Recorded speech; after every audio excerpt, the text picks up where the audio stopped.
ശബരിമല യുവതീ പ്രവേശന കേസിൽ സുപ്രീം കോടതി ഭരണഘടനാ ബെഞ്ച് ചില സുപ്രധാനമായിട്ടുള്ള നിരീക്ഷണങ്ങളൊക്കെ നടത്തിയിട്ടുണ്ട്. അതൊന്നും നമുക്ക് കണ്ടില്ല കേട്ടില്ല എന്ന് വെക്കാൻ കഴിയില്ല. കാരണം കോടതി ചോദിക്കുകയാണ്, ബിന്ദുവും കനകദുർഗയും ഒക്കെ വിശ്വാസികളാണോ എന്നുള്ളൊരു ചോദ്യമുണ്ട്. അത് ആ ചോദ്യം തന്നെ സത്യം പറഞ്ഞു കഴിഞ്ഞിട്ടുണ്ടെങ്കിൽ പിണറായി സർക്കാരിൻ്റെ നെഞ്ചത്തുള്ള അടിയല്ലേ. പിണറായി സർക്കാരിൻ്റെ മാത്രമല്ല, അതിനു മുൻപ് ഈ പ്രശ്നങ്ങൾ ഉന്നയിക്കുന്നത് വളരെ സുപ്രധാനമായൊരു ചോദ്യം ഈ 9 അംഗ ബെഞ്ചിൽ ഇരുന്നുകൊണ്ട് ചോദിച്ചത് ജസ്റ്റിസ് നാഗരത്നയാണ്. ജസ്റ്റിസ് നാഗരത്നയുടെ ചോദ്യം എന്താണെന്ന് ചോദിച്ചാൽ, അവർ 2-3 കാര്യങ്ങൾ പറഞ്ഞു. ഒന്ന്, ക്ഷേത്രം എന്ന് പറഞ്ഞാൽ ആ ക്ഷേത്രത്തിൽ വിശ്വാസമുള്ളവർക്ക് പോകാനുള്ളൊരു സ്ഥലമാണ്. അതൊരു വിനോദസഞ്ചാര കേന്ദ്രമല്ല. അങ്ങനെ ആ ക്ഷേത്രത്തിൽ വിശ്വാസമുള്ളവർ പോകുമ്പോൾ ആ ക്ഷേത്രവുമായി ബന്ധപ്പെട്ട ആചാരാനുഷ്ഠാനങ്ങൾ പാലിക്കുകയും വേണം. ശബരിമലയുടെ കാര്യത്തിൽ അതിന് സുപ്രധാനമൊരു സ്ഥാനമുണ്ട്. എന്തുകൊണ്ടാണത്? കാരണം 41 ദിവസം നോമ്പ് നോറ്റ് വ്രതാനുഷ്ഠാനത്തോടു കൂടി പോകുന്ന സ്ഥലമാണ്. അതാരെങ്കിലും പറഞ്ഞിട്ട് പോകുന്നതല്ല. സ്വന്തം ഇഷ്ടപ്രകാരം ആളുകൾ തീരുമാനിച്ച് ഇച്ഛയ്ക്കനുസരിച്ച് പോകുന്ന സ്ഥലമാണ്. അങ്ങനെ പോകുന്നൊരു സ്ഥലത്ത് വിശ്വാസികളല്ലാത്ത 2 പേരുടെ ആവശ്യങ്ങൾക്ക് വേണ്ടിയിട്ട് അവരുടെ ആവശ്യങ്ങൾ അനുസരിച്ചുകൊണ്ട് വിശ്വാസികളുടെ അവകാശങ്ങൾ നിഷേധിച്ചത് ശരിയാണോ എന്നുള്ളതാണ് ചോദ്യം. ഇവിടെ നേരത്തെ പറഞ്ഞ 2 സ്ത്രീകളുണ്ടല്ലോ, എന്താണ്? ബിന്ദുവും കനകദുർഗയും അല്ലേ? ഈ 2 പേരും വിശ്വാസികളല്ല. ശബരിമല വിശ്വാസികളെ അല്ല. ശബരിമലയിൽ വിശ്വാസമില്ലാത്ത, ദൈവത്തിൽ വിശ്വാസമില്ലാത്തവർക്ക് കൂടി പോകാനുള്ള സ്ഥലമാണ്, ദൈവനിഷേധികൾക്കും പോകാനുള്ള സ്ഥലമാണ് ക്ഷേത്രമെന്നായിരുന്നു അന്ന് ഇവിടുത്തെ മാധ്യമങ്ങൾ മുഴുവനും, ഇല്ലേ? ജനം TV ഒഴികെയുള്ള മുഴുവൻ മാധ്യമങ്ങളും.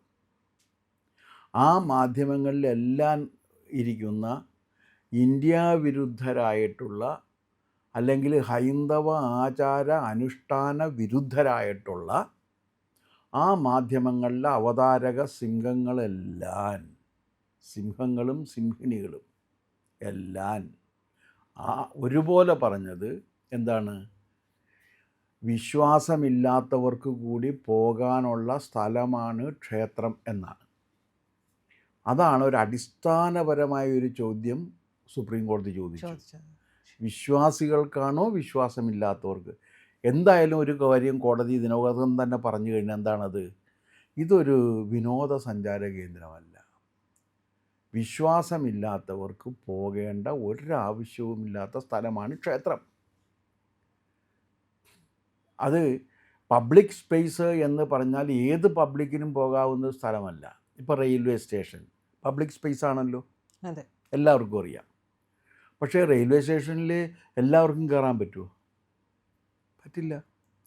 ഒന്നുകിൽ യാത്ര ചെയ്യാൻ പോകുന്നവർ, അല്ലെങ്കിൽ യാത്രയിൽ സ്വീകരിക്കാൻ പോകുന്നവർ, 2 പേരും ടിക്കറ്റ് എടുത്തിട്ടേ കയറാൻ പറ്റുള്ളൂ. അല്ലാതെ വഴി കൂടി പോകുന്ന എല്ലാവർക്കും ഇത് പൊതുസ്ഥലമാണെന്ന് പറഞ്ഞിട്ട് കയറാൻ പറ്റില്ല. കോടതി ഒരു പബ്ലിക് സ്പേസാണ്. പക്ഷേ ലിറ്റിഗൻസിനും വക്കീലന്മാർക്കും അവരുമായി ബന്ധപ്പെട്ടവർക്ക് അതിനകത്ത് പ്രവേശനമുള്ളൂ. അല്ലാതെ നാട്ടുകാർക്ക് മുഴുവൻ ഹൈക്കോടതിയിലേക്ക് പ്രവേശനമില്ല, സുപ്രീം കോടതിയിലേക്ക് തീരെയില്ല. അപ്പോൾ പബ്ലിക് സ്പേസ് എന്ന് പറഞ്ഞു കഴിഞ്ഞാൽ എല്ലാവർക്കും പോകാനുള്ള സ്ഥലമല്ല. ക്ഷേത്രം ആ അർത്ഥത്തിലാണ് ഒരു പബ്ലിക് സ്പേസ് ആകുന്നത്. ആ പബ്ലിക് സ്പേസിൽ ആരാ പോകേണ്ടത്?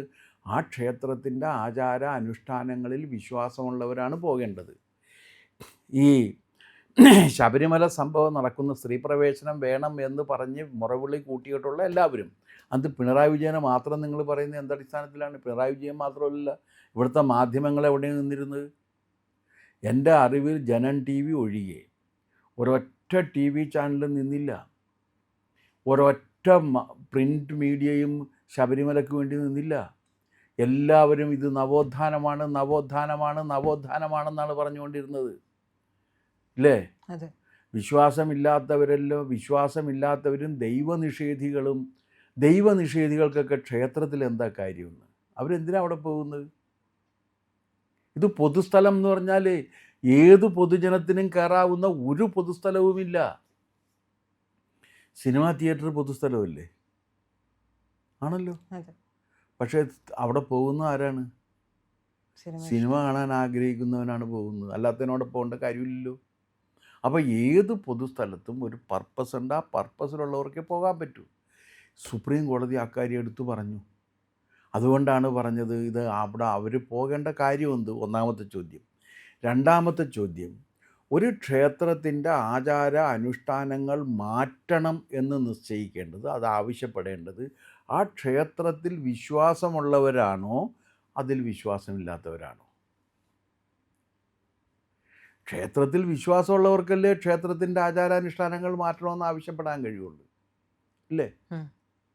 അല്ലാതെ ക്ഷേത്രത്തിലും ക്ഷേത്രത്തിൻ്റെ ആചാരാനുഷ്ഠാനങ്ങളിലും ഒരു തരത്തിലും വിശ്വാസമില്ലാത്തവരും അതിനെ നിഷേധിക്കുന്നവരും ക്ഷേത്രാചാരങ്ങൾ മാറ്റണം എന്ന് പറഞ്ഞാൽ അതിലെന്താ അർത്ഥമുള്ളത്? അവർക്കതിന് അധികാരമില്ലല്ലോ. ഇത് അവരുടെ ഒരു പരിഗണനാ വിഷയമല്ലല്ലോ. ദൈവമില്ല എന്ന് പറയുന്ന അനീശ്വരവാദികൾ എന്തിനാണ് ക്ഷേത്രത്തിൻ്റെ കാര്യത്തിൽ ഇടപെടുന്നത്? അപ്പോൾ ഈ ചോദ്യത്തിൻ്റെ റാമിഫിക്കേഷൻസ് ഒരുപാട് വരും.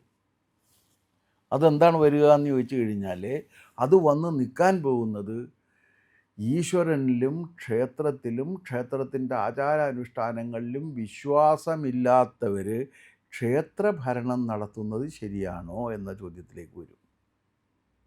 ക്ഷേത്രം ആര് ഭരിക്കണം? ജനാധിപത്യ സംവിധാനത്തിൽ വിശ്വാസമില്ലാത്ത ഒരാൾക്ക് ജനാധിപത്യത്തിൻ്റെ ഭാഗമാകാൻ കഴിയില്ലല്ലോ.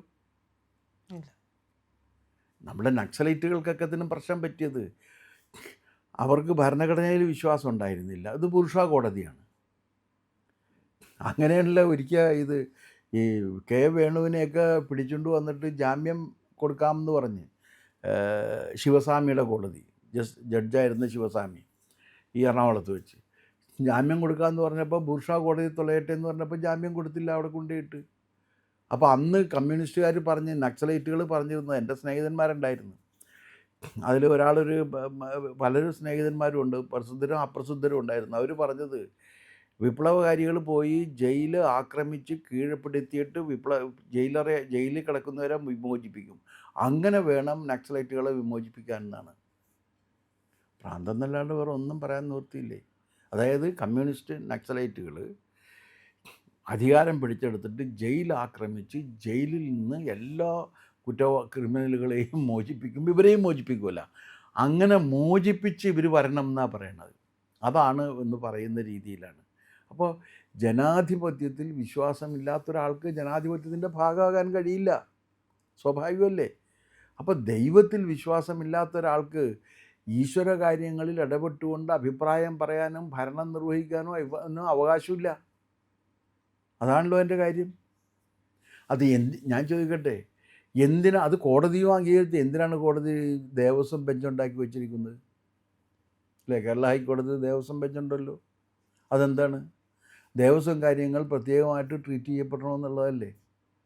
ഈ ദേവസ്വം ബെഞ്ചിലിരിക്കുന്ന ജഡ്ജിമാർക്ക് ദൈവവിശ്വാസം ഉണ്ടോ എന്നുള്ള കാര്യം ഇവർ അന്വേഷിക്കുന്നുണ്ടോ എന്ന് എനിക്കറിയില്ല.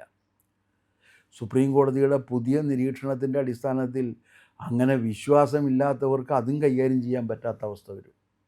നിയമം മാത്രം നോക്കിയപ്പോൾ മാത്രം മതിയെന്നുണ്ടെങ്കിൽ പിന്നെ ഒരു ദേവസ്വം ബെഞ്ച് എന്തിനാണ്? ഏത് ബെഞ്ചിലും കൊടുത്താലും പോരെ. ഇത് ദേവസ്വത്തിന് വേണ്ടി പ്രത്യേക ബെഞ്ചുണ്ടാക്കിയത് എന്തിനായിരുന്നു?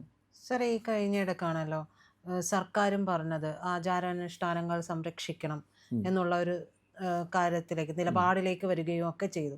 അതിനുശേഷമാണ് വീണ്ടും ശബരിമല കേസിൽ ഇത്തരത്തിലുള്ള നിരീക്ഷണങ്ങളൊക്കെ ഉണ്ടായിട്ടുള്ളത്. ഇത് ഇനിയിപ്പോൾ വീണ്ടും പറഞ്ഞു കേൾക്കുന്നത്, വീണ്ടും വരുന്നത് ഈ ഒരു സർക്കാർ തന്നെ ആയിരിക്കാനുള്ള സാധ്യതകൾ ചൂണ്ടിക്കാണിക്കപ്പെടുന്നുണ്ട്. അങ്ങനെയെങ്കിൽ ഇപ്പോൾ ഈ പറഞ്ഞിട്ടുള്ള നിരീക്ഷണവും മുമ്പ് ഈ സർക്കാർ മാറ്റി പറഞ്ഞിട്ടുള്ള നിലപാടും അത് മാറാനുള്ള സാധ്യതയ്ക്ക് വഴിവെക്കും. അതായത് ഇവർ നേരെ മറുകണ്ഠം ചാടും. അല്ല, സുപ്രീം കോടതിയിൽ നിന്നൊരു വിധി വന്നു കഴിഞ്ഞാൽ പിന്നെ ആ വിധി എന്താണോ പറയുന്നത് അതനുസരിക്കാൻ ഇവർ ബാധ്യസ്ഥരാണല്ലോ. ഞങ്ങൾക്ക് സുപ്രീം കോടതി വിധി ഞാനിപ്പോൾ ഒരാളെ കണ്ടിട്ടുള്ളൂ. എന്താ കാര്യമെന്ന് വെച്ച് കഴിഞ്ഞാൽ, എനിക്കിഷ്ടപ്പെട്ട ജഡ്ജ് അല്ലെങ്കിൽ ഞാൻ കേസ് വാദിക്കില്ല എന്ന് പറയുന്ന 2 പേരാണ് ഇപ്പോൾ ഇന്ത്യയിലുള്ളത്. കെജ്രിവാളും അദ്ദേഹത്തിൻ്റെ അനുചരനായിട്ടുള്ള എന്തായിരുന്നു അയാളുടെ പേര്, മനീഷ് സിസോദിയ, എന്താണെന്നറിയാൻ പാടില്ല, അദ്ദേഹത്തിൻ്റെ മദ്യനയ അഴിമതി മദ്യനയ ഇതിൽ മനീഷ് സിസോദിയ. അങ്ങേരും പറഞ്ഞ് ഞാൻ കേസ് വാദിക്കുന്നില്ല എന്ന് പറഞ്ഞു. ഇഷ്ടമില്ലാത്ത ജഡ്ജായിരുന്നു. ഇഷ്ടമില്ലാത്ത ജഡ്ജായതുകൊണ്ട് പറ്റില്ല എന്ന് പറഞ്ഞു. അങ്ങനെ ഒരു തീരുമാനം എടുക്കാൻ പറ്റുമോ? ഒന്ന് ആലോചിച്ച് നോക്ക്, എന്തൊരു വിഡ്ഢിത്തമാണ് ഈ പറയുന്നത്. എനിക്ക് ആ ജഡ്ജിയെ ഇഷ്ടമല്ല, അതുകൊണ്ട് ഞാൻ കേസ് വാദിക്കില്ല. കേസ് വാദിച്ചില്ല എന്നുണ്ടെങ്കിൽ കേസ് എക്സ് പാർട്ടി വിധി വരും, വേറെ വിശേഷിച്ചൊന്നുമില്ല. ഇത്തരത്തിലുള്ള നിരീക്ഷണങ്ങളാണ് ഇപ്പോൾ കോടതി പറഞ്ഞിട്ടുള്ളത്. ഇതിൻ്റെ ഒരു വിധി എന്ന് പറയുമ്പോൾ അത് വിശ്വാസികൾക്ക് അനുകൂലമായിട്ടുള്ളതായിട്ട് മാറാൻ സാധ്യതയുണ്ട്. അല്ല, ഇതുവരെയുള്ളത് ഞാൻ ചോദിക്കട്ടെ, ഇനി അതല്ല, കോടതിക്ക് എങ്ങനെയാണ് ആചാരാനുഷ്ഠാനങ്ങളിൽ ഇടപെടാൻ കഴിയുന്നത്? ഒരു ഉദാഹരണം പറഞ്ഞുതരാം.